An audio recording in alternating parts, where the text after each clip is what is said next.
Hello everyone, welcome and welcome back to my channel Seekha lifestyle. सो कैसे हैं आप सब? आई होप आप सब बहुत अच्छे होंगे। जैसा कि आप सब जानते ही हैं कि आज है जीवित पुत्री का व्रत। हर माँ अपने बेटे के लिए जीवित पुत्री का व्रत करती है, इससे मतलब कि लंबा आयु के लिए, ताकि बेटा स्वस्थ रहे। और हर साल इसी तरीके से पूजा करें अपने बेटे के लिए हर माँ। हम लोग किस तरीके से पूजा करते हैं वो मैं आप लोगों को वीडियो में दिखाने वाली हूँ। आप लोग वीडियो पे बने रहिएगा। और अगर आप लोगों को वीडियो पसंद आए तो प्लीज़ वीडियो को लाइक करें, ज़्यादा से ज़्यादा शेयर करें। और जो मेरे चैनल पे नए हो प्लीज़ चैनल को सब्सक्राइब कर ले बेल आइकन के साथ। चलिए पूजा स्टार्ट करते हैं। तो जैसा कि आप सब जानते ही हैं कि जीवित पुत्री का व्रत से एक दिन पहले नहाय खाए होता है। तो नहाय खाए के दिन मैं नहाने से पहले भी मतलब चढ़ाती हूँ झिंगनी के पत्ता पे, और नहाने के बाद मैं केले के पत्ता पे चढ़ाती हूँ।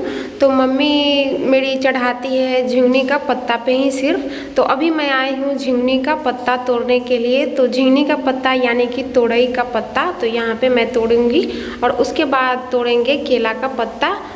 तो यहाँ पे मैं केले का पत्ता भी तोड़ लेती हूँ, एक मतलब आधा पत्ता तोड़ेंगे। तो यहाँ देखिए कितना बड़ा केला का घौद है, तो इसलिए मैं वीडियो इसका भी बना ली।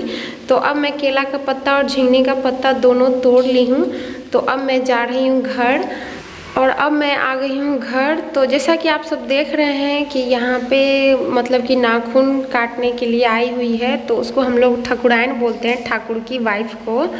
तो यहाँ पे आई हुई है मतलब नाखून काटने और पैर रंगने के लिए। तो मंगलवार को था नहाय खाए, लेकिन एक दिन पहले ही हम लोगों के यहाँ मतलब आ गई थी ये पैर रंगने के लिए और नाखून काटने, क्योंकि फिर मंगलवार हो जाता है इस वजह से।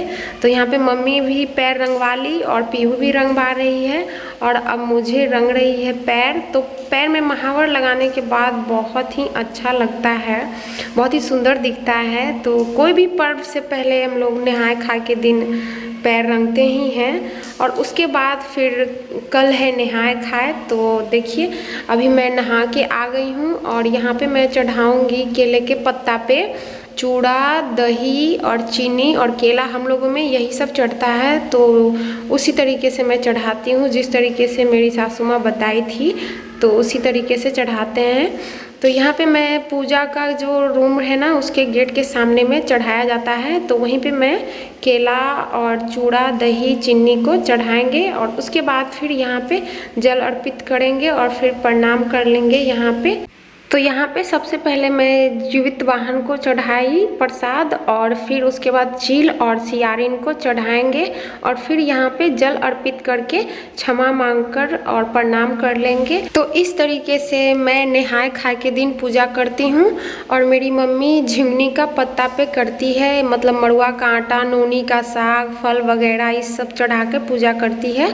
और यहाँ पे देखिए शाम के टाइम 5 बजे मतलब कि पूजा का तैयारी हो चुका है। मेरी मम्मी डाली भरती है, लेकिन हम लोगों में मतलब मेरे ससुराल में नहीं होता है। तो मैं जैसे मेरी सासू माँ बताई उसी तरीके से मैं करती हूँ।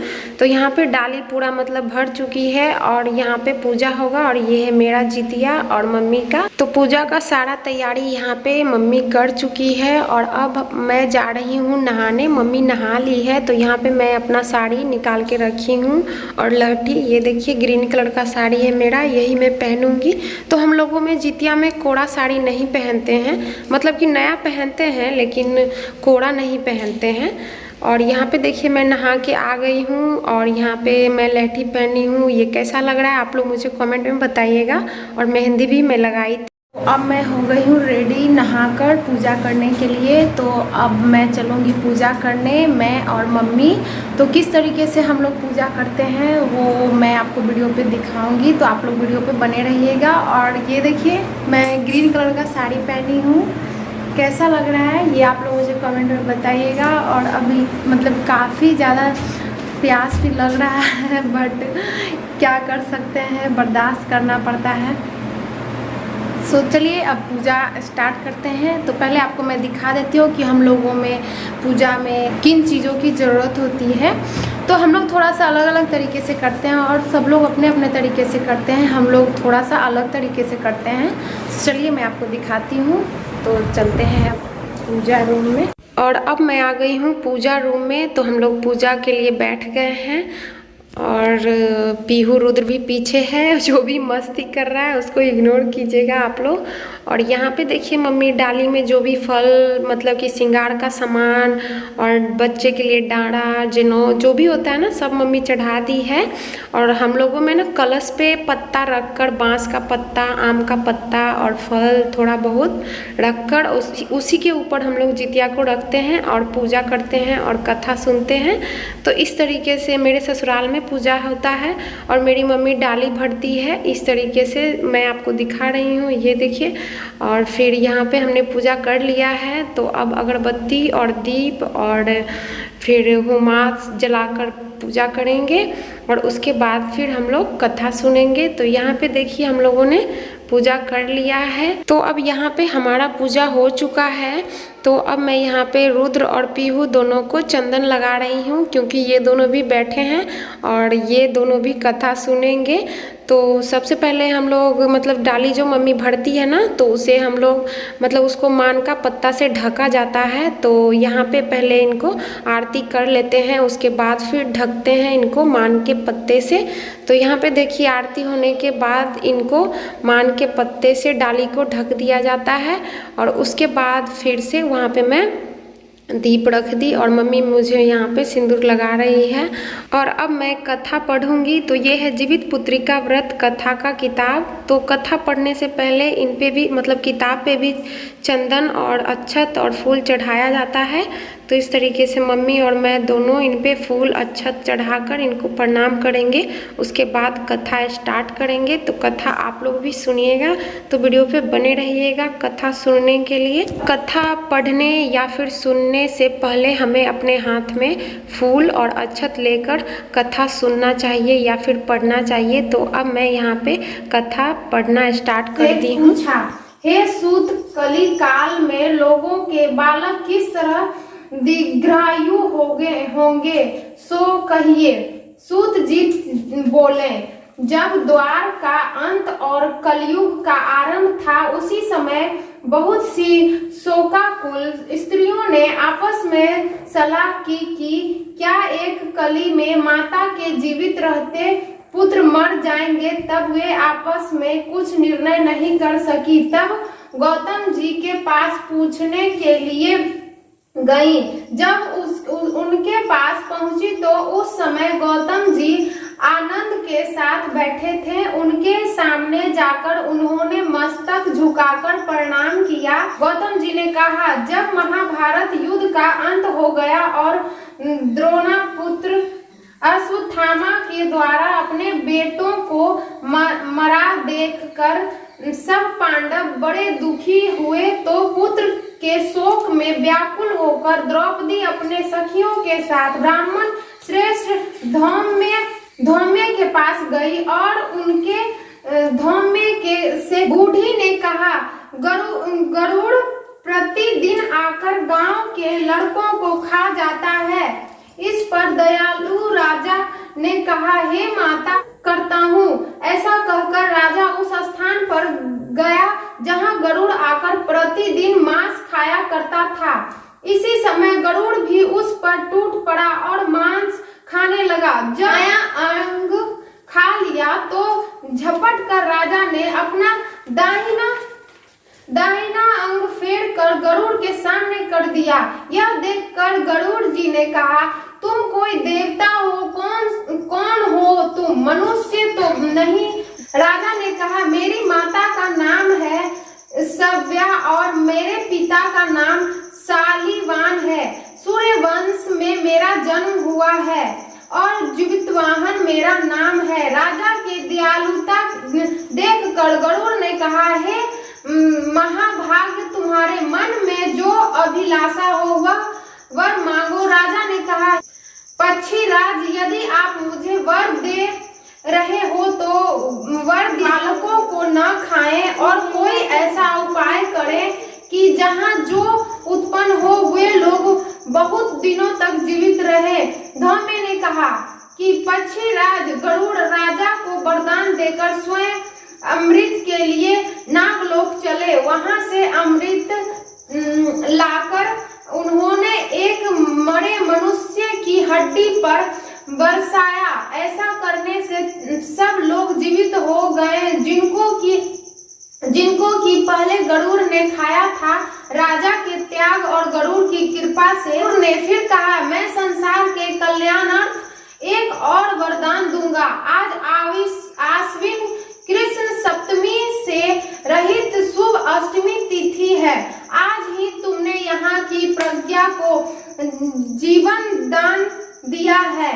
हे वत्स, अब आपसे यह दिन ब्रह्मभाव हो गया है। जो मृत्यु जीवित पुत्रिका की और कुश की आकृति बनाकर तुम्हारी पूजा करेगी तो दिनों दिन उनका सौभाग्य बढ़ेगा और वंश की भी। राजन, सप्तमी के रहित और उद्यातिथि की अष्टमी को व्रत करने, यानी सप्तमी विधि अष्टमी जिस दिन हो उस दिन व्रत न कर शुद्ध अष्टमी को व्रत करें और नवमी में पारण करें। यदि इस पर ध्यान न दिया गए तो फल नष्ट हो जाएगा और सौभाग्य तो अवश्य नष्ट हो जाएगा।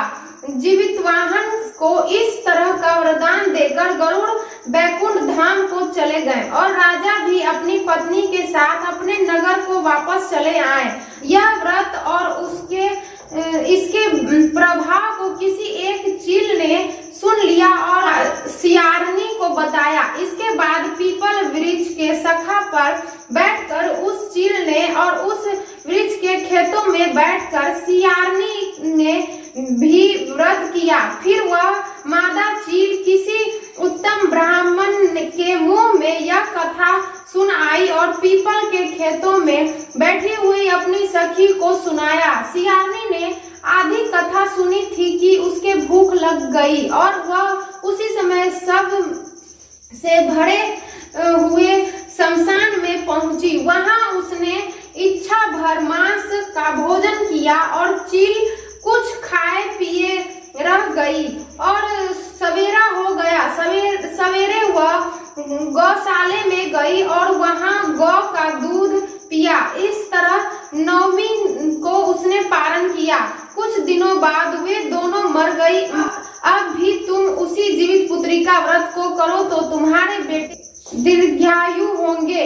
मैं तुमसे सच सच कह रही हूँ। उसके कथा अनुसार रानी ने व्रत किया, तभी से उसके कई बेटे सुंदर और दीर्घायु होकर बड़े बड़े राजा हुए। सूत जीत कहते हैं कि सब प्रकार का आनंद देने वाला मैंने यह दिव्य व्रत बतलाया। स्त्रियां चिरंजीव संतान चाहती हो तो विधि पूर्वक यह व्रत करें। तो इस प्रकार यहाँ पे कथा समाप्त हुआ और हम लोगों ने जो फूल और अक्षत रखा था हाथ में वो यहाँ पे रखकर क्षमा मांगकर दंड प्रणामी देकर प्रणाम कर लेंगे। और यहाँ पे फिर मैं रुद्र और पीहू दोनों को भी प्रणाम करने बोली। और यहाँ पे देखिए रुद्र जब प्रणाम करने लगा तो मैं और मम्मी दोनों इसको आशीर्वाद देने लगे।